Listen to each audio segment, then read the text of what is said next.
Howdy folks, and welcome to the Hillbilly Kitchen. Today we're going to be making roasted red potatoes.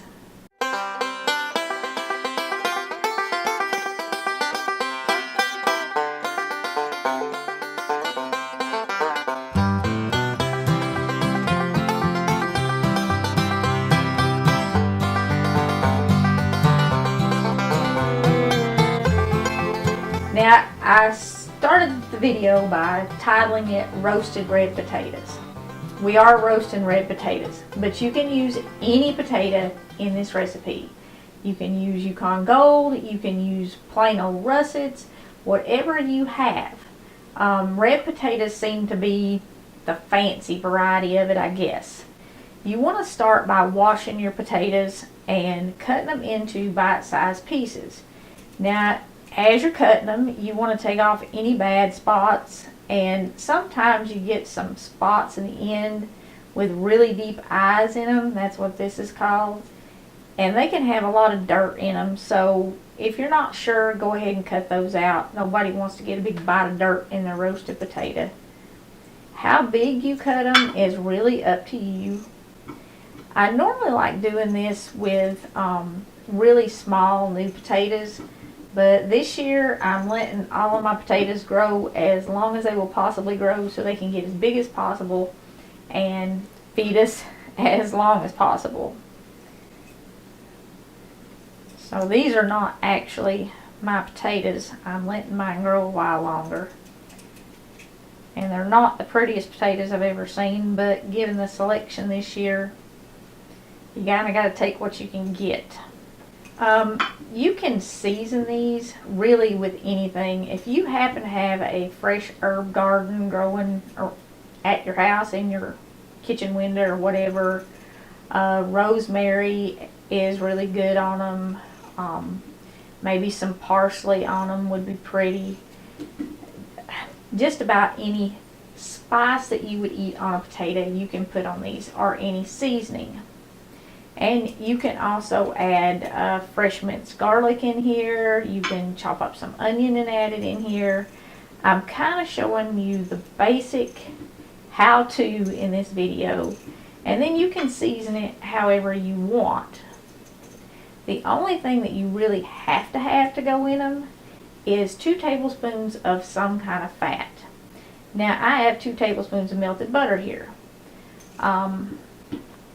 Most of the recipes say olive oil, and if you're watching your cholesterol, certainly olive oil is a good choice. You can also use grapeseed oil, but you can use any oil. Right now, with all the food shortages, we kind of have to use what we can get. And I know there are people who grew up eating olive oil. Where I grew up, everything just about was either cooked in bacon grease or lard or butter, because my granny had a cow, so she always had butter, and butter gives food a lot of flavor without having to add anything else to it.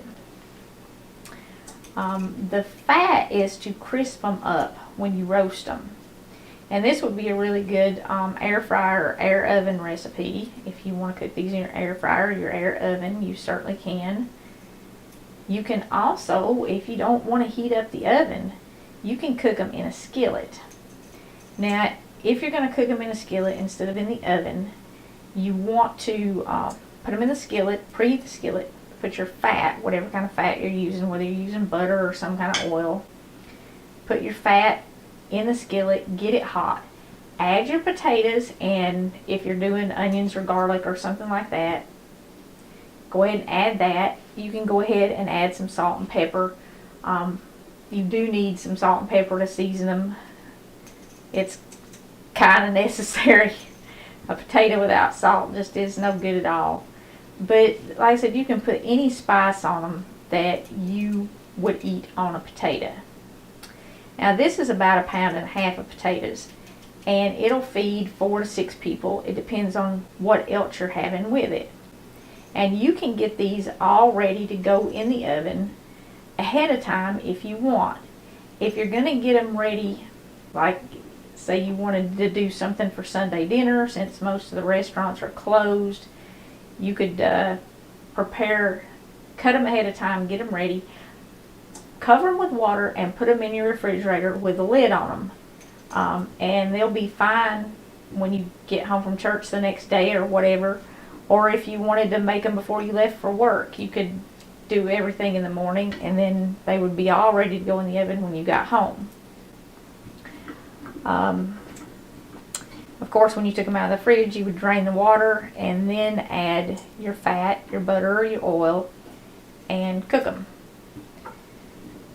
Okay, once you get your potatoes cut up, you don't have to peel them. If you're using an Idaho potato or something with a really, really thick skin, and you're not getting it clean, or it doesn't look good, you don't want to use the skin, you can peel them. I mean, it depends on the kind of potato that you want. But if you're using a Yukon Gold or a red skin potato, those skins are really thin. They usually wash really good, and they kind of add to the flavor. Okay, the next thing you want to do once they're all cut up in bite-sized pieces is you want to add your fat. And whether it's butter or oil or whatever, it's up to you. Kind of depends on your diet and what you have. I think now is kind of the time to learn cooking techniques, not necessarily just recipes, because we are all going to have to adjust recipes based on what ingredients we have. And you can roast other vegetables, you can even add other vegetables in here with this same technique. Kind of stir your potatoes up and get them all coated with your fat, whatever you're using. And this will also coat your baking dish, so there's no need to spray the baking dish. It gets coated with whatever you're using to coat your potatoes with. Okay, and then add whatever spices you want. Like I said, if you've got fresh spices, put in anything that you really like the flavor of. You could even add some Italian seasoning to these and totally change the taste.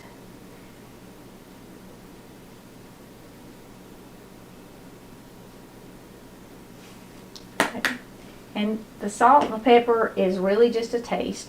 And I've said before, you can save the salt until the very end if you're on a low salt diet. And that way you don't have to use as much. Salt loses its flavor in cooking. A lot of spices do. The pepper will too. I put quite a bit of pepper on here, but what's going to happen as these cook is the pepper is going to lose its flavor, but it's really going to add a lot of color into it. So that's why I have so much, but if you don't like it, don't put that much. And instead of chopping onions today, I'm just going to add some onion powder. And you definitely don't have to do this, but I like the flavor of potatoes and onions. I think they were kind of made to go together. And once you get your spices on, you can give it another little stir so that they're kind of evenly coated. And you want to preheat your oven to about 400 degrees. You can cook these anywhere between 350 and like 425, and they'll come out fine. If you're cooking something else in with them, like I said, if you want to do something for a Sunday dinner, you could prepare some chicken tenders ahead of time and do the oven fried chicken and cook these in with the chicken at the same time. They'll cook fine at 350. It'll take a little bit longer, that's all. They'll cook fine a little hotter. If you're cooking something that needs a hotter oven, you can put them in with it. But you generally want between 400 and 425. But they'll cook, you know, whatever temperature.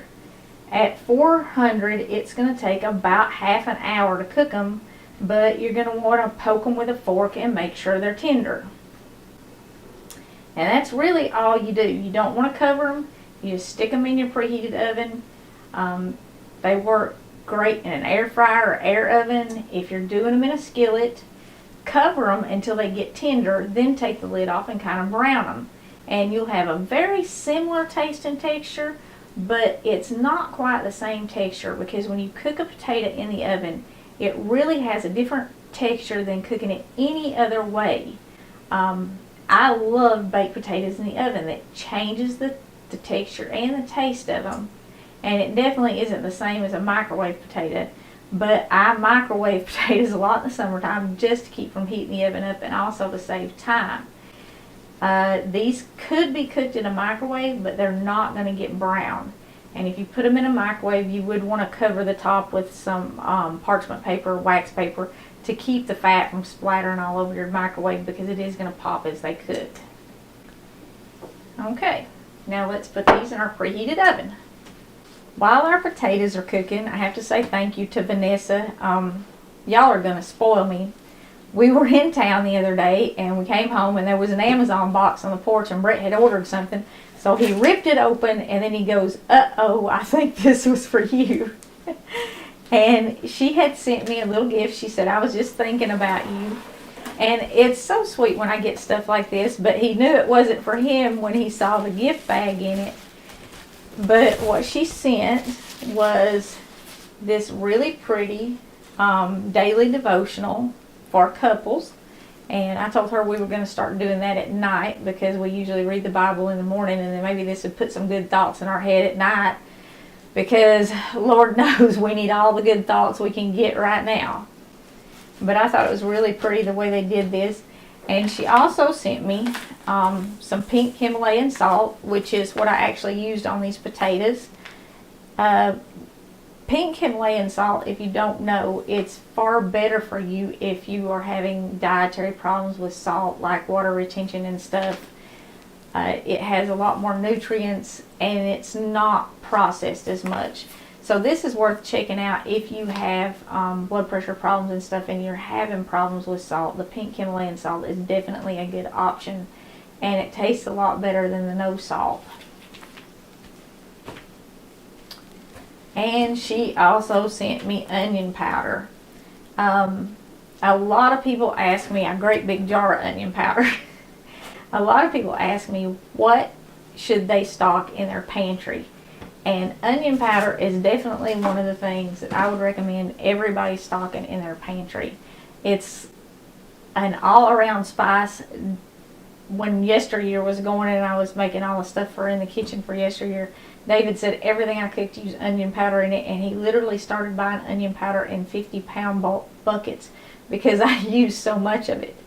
But you can season everything just about with it, and it doesn't necessarily have to be cooked to give you that flavor of onion. I use it in potato salad and macaroni salads, coleslaw, and in almost everything I cook. I put it on all my breaded meat and stuff like that. So if you're looking for an all-around spice, something you can use on everything, stock onion powder. And she said she wasn't sure if I needed it. I always need onion powder. I literally use it by the 50-pound bucket. So thank you, Vanessa. That was so thoughtful and so sweet. And I've been wanting to share the scripture that was on my calendar this month with all of y'all. She sent me some beautiful calendars at Christmas time. And they have photographs in them that she took. I've been trying to get her to publish these, because having little things around your house, especially with what we're going through right now, that kind of remind you of God's presence and His promise in our life and stuff, it really helps to keep you encouraged. And I'm glad I have this on the refrigerator. But the verse this month is Ephesians 4:32, and it says, "And be ye kind to one another, tender-hearted, forgiving one another, even as God for Christ's sake hath forgiven you." And that's certainly something that the whole world needs to live by right now. We need to forgive one another and be tender-hearted toward one another. And forgiveness is such a big part of our lives as Christians. Our entire salvation is based on the concept of forgiving and being forgiven. So that verse really has probably made this time more tolerable. I know it's made it more tolerable. Every time I go in the kitchen, I read it. It just has really helped, because things have been so crazy. So if you can get stuff like that and put around your house, it really does help. I don't want you all to give up as Christians right now, and I don't want you to feel doomed.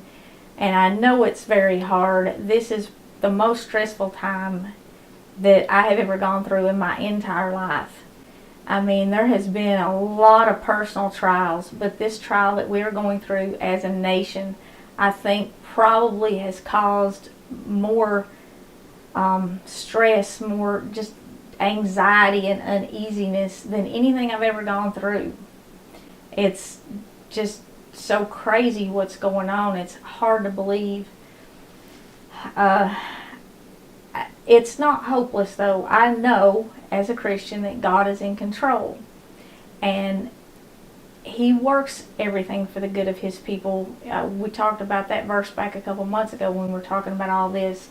But 2 Chronicles 7:14 says, "If my people, which are called by my name, shall humble themselves and pray and seek my face and turn from their wicked ways." Now that's important. "Then I will hear from heaven, and I will forgive their sins, and I will heal their land." Again, it's the forgiveness. God forgives us, and we are to forgive others. And it says when we humble ourselves and turn from our wicked ways, He'll hear and He'll heal our land. I have heard preachers say my whole life, and especially in recent years, if God doesn't do something soon, He's going to have to apologize to Sodom and Gomorrah over destroying them because of the way Americans are acting, or the way the world is acting. I mean, the stuff that we do and we justify as a nation just absolutely boggles your mind and breaks your heart.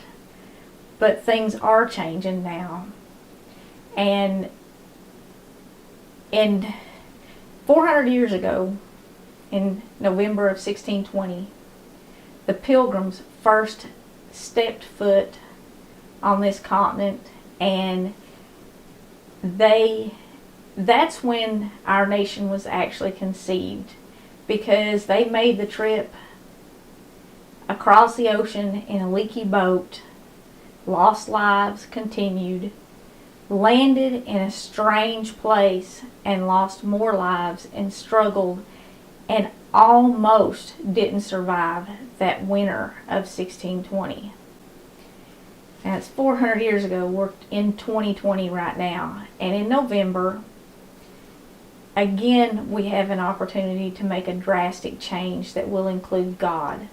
The reason those pilgrims crossed the ocean and came over here and struggled through that winter, struggled through that ocean crossing to establish this country, was so that they could freely worship God, so that they could not be persecuted for expressing their belief in God. And in November, our nation has the opportunity for a rebirth 400 years later. And I can't imagine what they would think about what's going on right now. I can't imagine what they would think about how much of what they struggled for we have given up.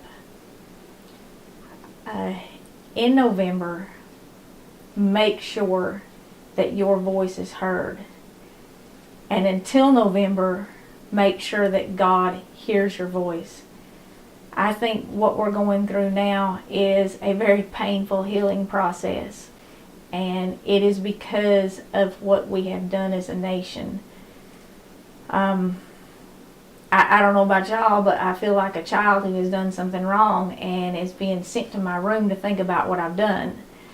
And that's what we're going through as a whole nation. We have been sent to our houses, and we have time to think about what we've done, and we have time to pray about what we've done, and we have time to ask, to really seek God and ask for His forgiveness and ask Him to heal our land. So now is not the time to give up. Now is not the time for discouragement. Now is the time to really pray, to really seek God's forgiveness, and to change. And it's just that simple. Like I said, I don't think it's hopeless. I don't think this is the end. I don't think this is quite over yet, and I want to encourage you all to be as prepared as you can for the winter of 2020, because I certainly want all of us to survive, and I want us to survive as a nation. And hopefully it won't be as hard as that winter in 1620 was for the Pilgrims, but I got a feeling it's not over. The food shortages are not over, and we're going to have to learn to adapt, and we're going to have to be strong about it. The shortages should not absolutely bring us to our knees. They should not make us hopeless. They should not make us give up. And this is not the first time in our existence that we have faced shortages. So we'll get through it. We will help each other. We will be kind to each other. And we will forgive each other. And we will move on. And when this is over, we will be much stronger as a nation. But like I said, I want to encourage you to be prepared for what's going to happen this winter, and expect it. If you're prepared and you expect it, you won't have to panic when winter hits and when the shortages continue to get worse, because I think they're going to. And that's not anything that's what I can see from 50 years of living. I mean, things are not going well, and they're not developing in a way that this is just going to be over overnight.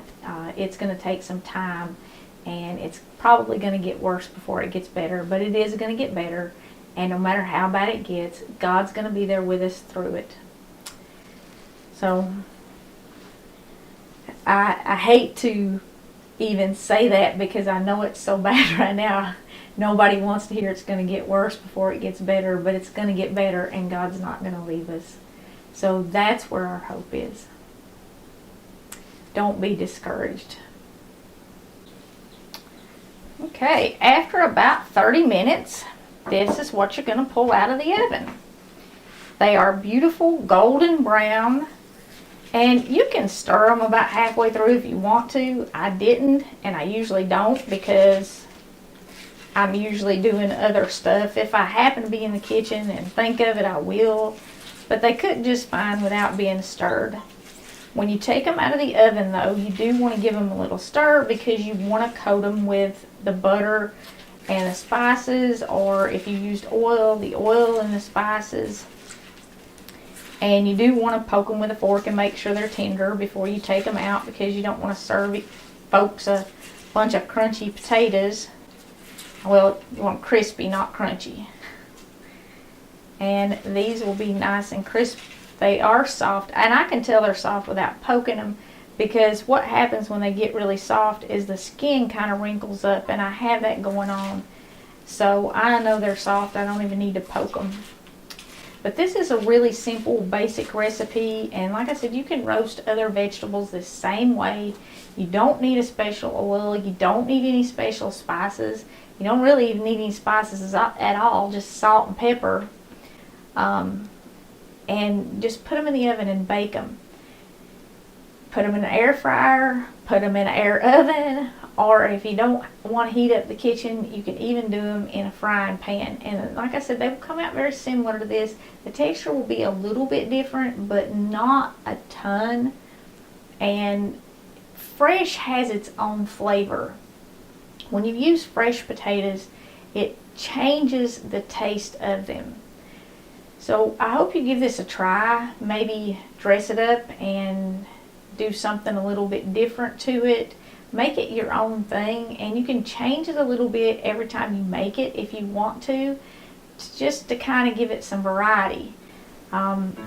Potatoes are still a fairly affordable food, and with a recipe like this, you can add variety to them, and potatoes are definitely a filling food. They give you the bulk you need in a meal to fill you up. A lot of times we'll do stuff like this and just have a totally vegetable dinner.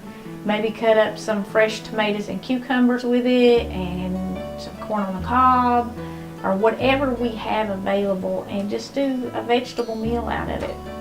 So I hope you enjoy this. Try it. Like I said, experiment with it. Use different oils, use different spices, and make it your own. Thank you so much for joining us in the Hillbilly Kitchen. If you haven't already, please don't forget to click like and subscribe. And until next time, remember to put God first.